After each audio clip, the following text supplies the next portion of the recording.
so great to be back with you, and I bring you greetings from my boss, my friend, and Israel's greatest ally ever to reside in the White House, President Donald Trump.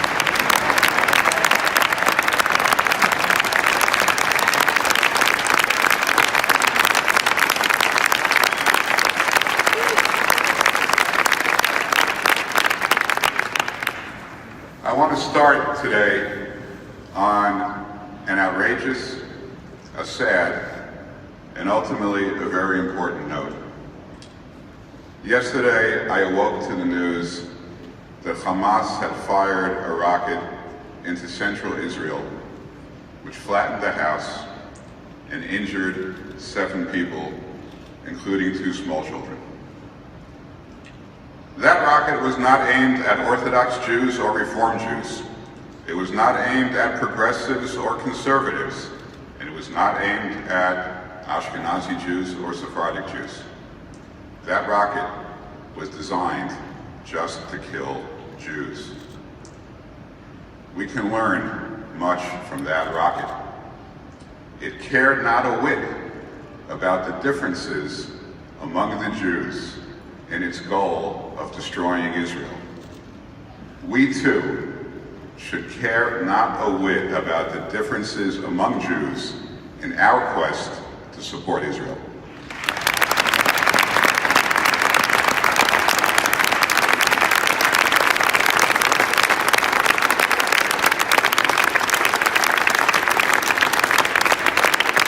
Let's put our differences aside in favor of our common goals, now and always.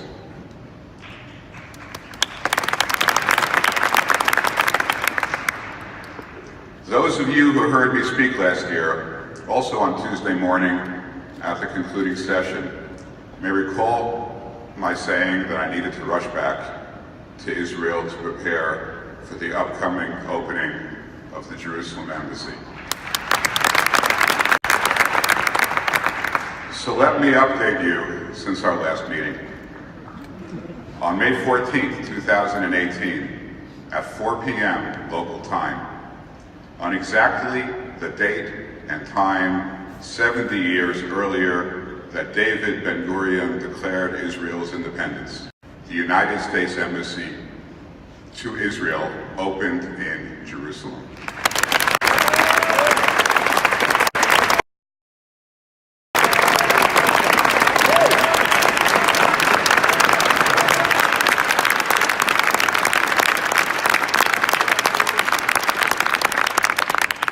Since that date, about 10 months ago, our American presence in Jerusalem has done nothing but grow. If you've been recently to the embassy building in the Jerusalem suburb of Arnona, you've noticed how it is a very large construction site. By the summer, it will have more than doubled in size. And with the merger of the Jerusalem consulate into the embassy, the United States Embassy in Jerusalem now includes 10 interconnected diplomatic facilities, including the iconic mission on Agron Street, Rehov Agron, right in the center of town.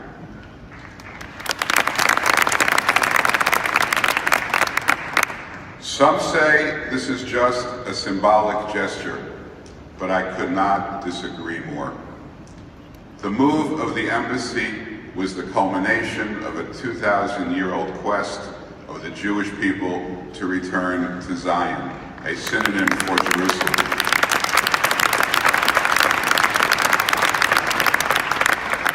It was a recognition by the most powerful nation on earth of the validity, the authenticity, and the morality of this ancient journey coming to fruition in our times. It was a statement by the leader of the free world that the United States stands with its friends and does not flinch from its enemies. And in a world of multiple false narratives, it was a courageous stand for honesty.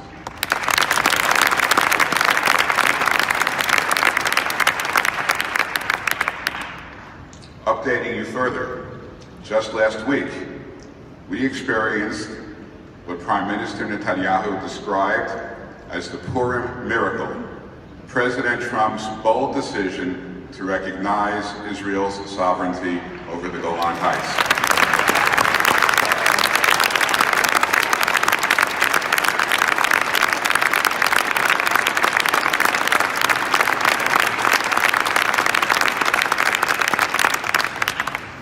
That decision was formalized just yesterday in a beautiful signing ceremony at the White House.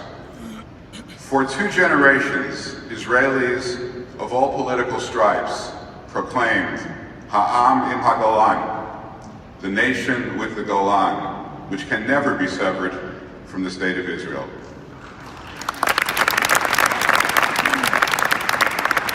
Israelis made this proclamation for good reason. Without the high ground of the Golan, Israel is exposed to extraordinary risks from treacherous enemies. And Syria would be right on the shores of the Sea of Galilee, which provides 40% of Israel's fresh water. This will never happen on President Trump's watch.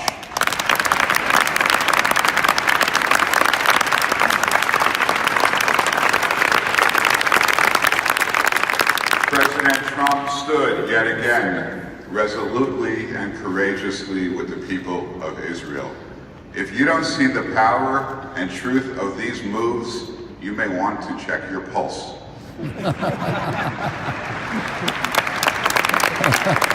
If you don't see President Trump as Israel's greatest friend to inhabit the White House, please take a deep breath and think about it some more.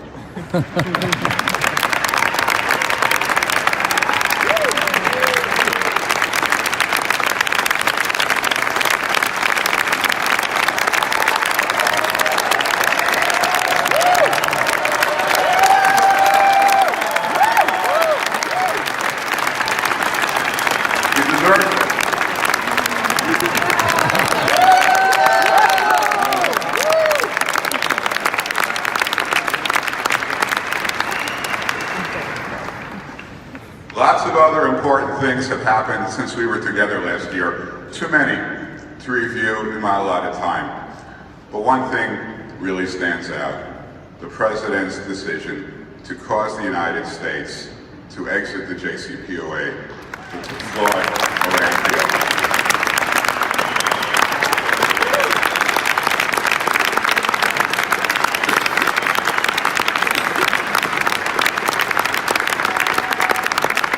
Now, I don't want to relitigate all the pros and cons that were the subject of so much argument in 2015, but I do want to raise one fact that is undeniable.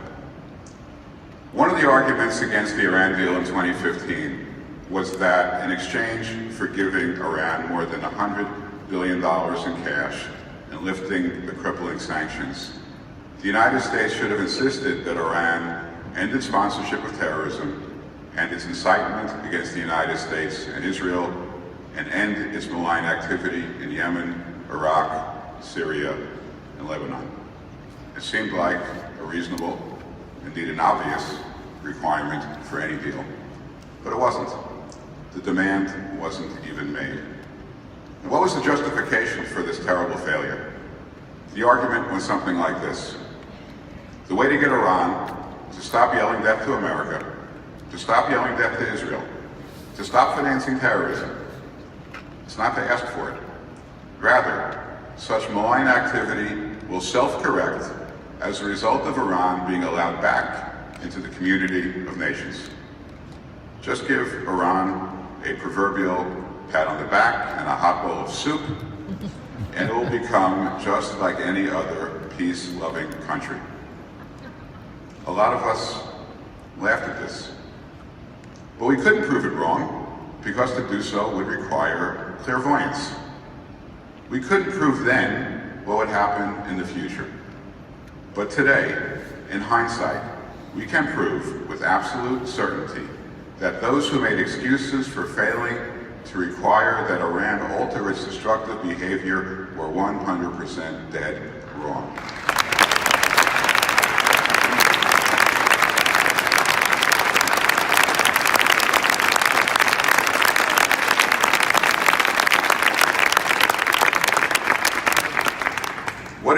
do with all its newly found treasure? Did it join the community of nations? Did it build up its civilian institutions? Did it improve the quality of life of its citizens? Did it reach out to make peace with its enemies? Of course not. It doubled down on terrorist activity in Yemen, in Iraq, and in Lebanon. It increased its stock of ballistic missiles, and it invested in military bases in Syria on Israel's northern border. It amped up the volume on its mantra of death to America and death to Israel. And thanks to Israel's daring intelligence services, we now know that Iran lied to everyone about its nuclear intentions. President Trump's exit from the Iran deal and restoration of sanctions is the single most important contribution in decades to the safety and security of the United States, Israel, and indeed the entire world.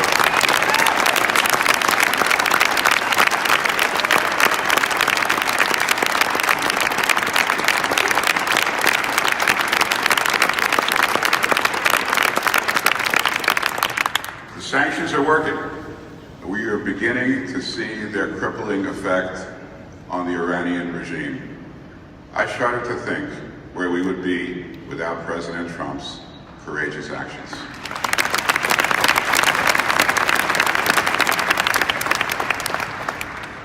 Many of you remember the historic words of Rabbi Yisrael Meir Lau to President Obama in 2013 at Yad Vashem with regard to the Iranian threat.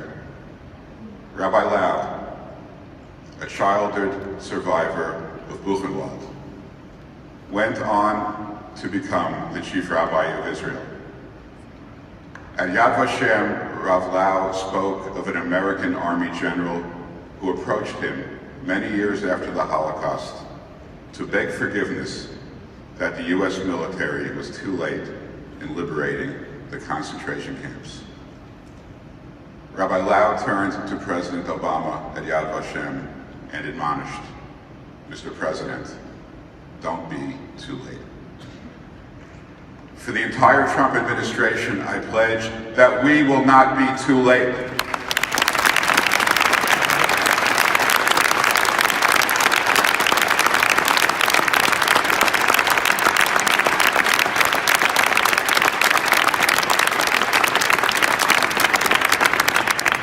We will do what needs to be done to protect Israel, the United States, and the entire world from the world's largest state sponsor of terrorism.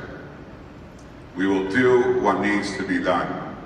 And, just to be clear, we will not do this for the Benjamins.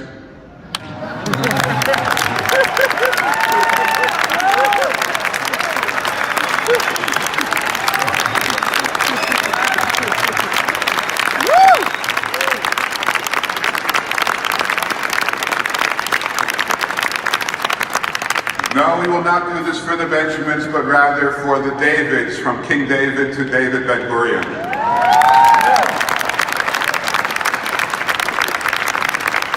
And for the Abrahams, and the Isaacs, and the Jacobs, and the Sarahs, and the Rebeccas, and the Leahs, and the Rachels, and for the Christophers, and the Peters, and the Marys, and the Catherines, and for every Jesus, and for every Maria, and for every Mohammed, and every Noah.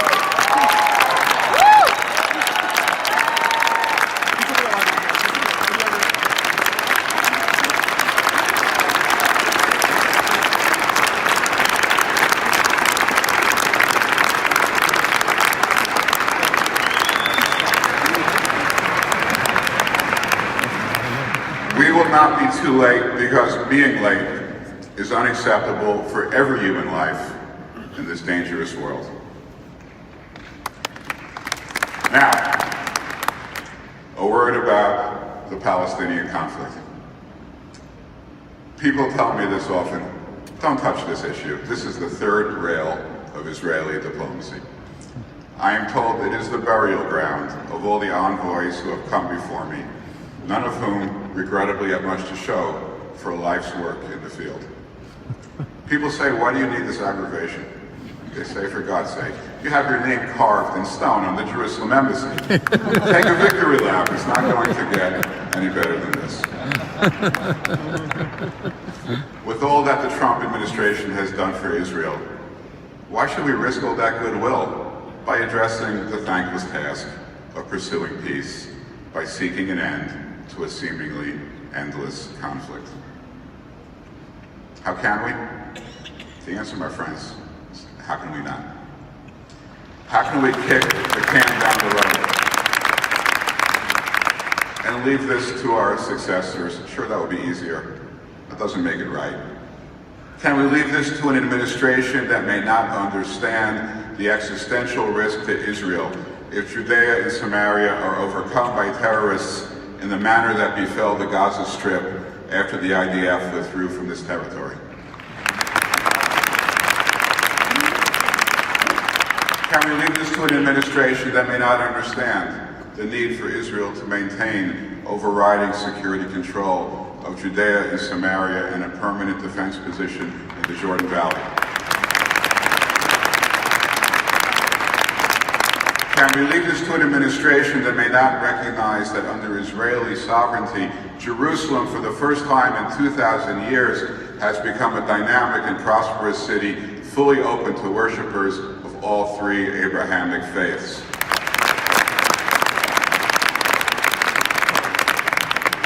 Can we leave this to an administration that may not understand that in the Middle East, peace comes through strength, not just from words on a paper?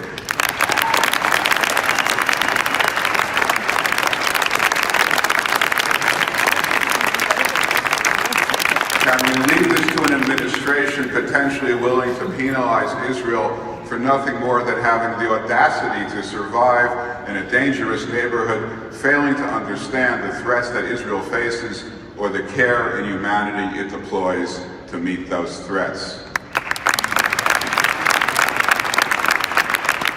Can we run the risk that one day the government of Israel will lament, why didn't we make more progress when U.S. foreign policy was in the hands of President Trump, Vice President Pence, Secretary Pompeo, Ambassador Bolton, Jared Kushner, Jason Greenblatt, and even David Friedman? How can we do that?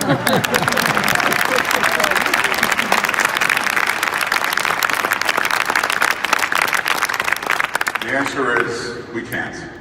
We will continue to work with the Israeli government, with the Palestinians, with other regional players to pursue peace, recognizing that the diversity and strength of opinions on this subject suggests there will be some turbulence along the way.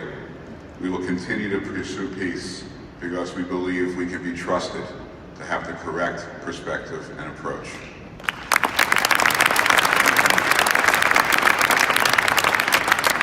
To all of you here, to all those who may be listening to this speech in the future, to all who love Israel and support the unbreakable bond between the United States and Israel, work with us, stay with us, pray with us for peace in the Holy Land.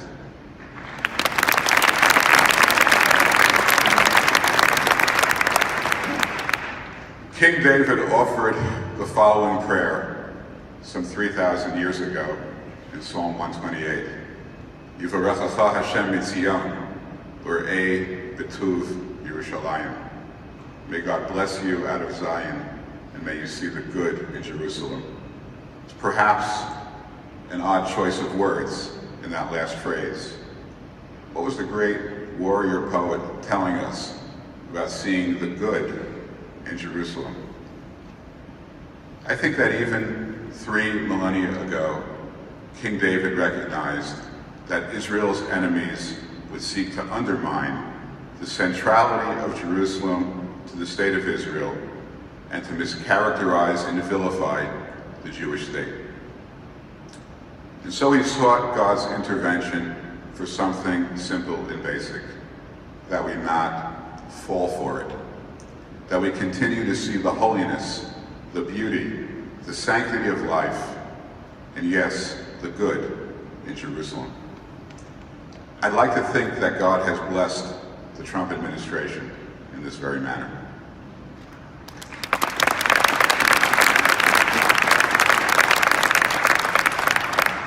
King David concluded his prayer Urei banim levanecha, shalom al Yisrael. May God cause us to see our children's children, and peace upon Israel, and so may it be. May God bless you. May God bless Israel, and may God bless the United States of America. Thank you.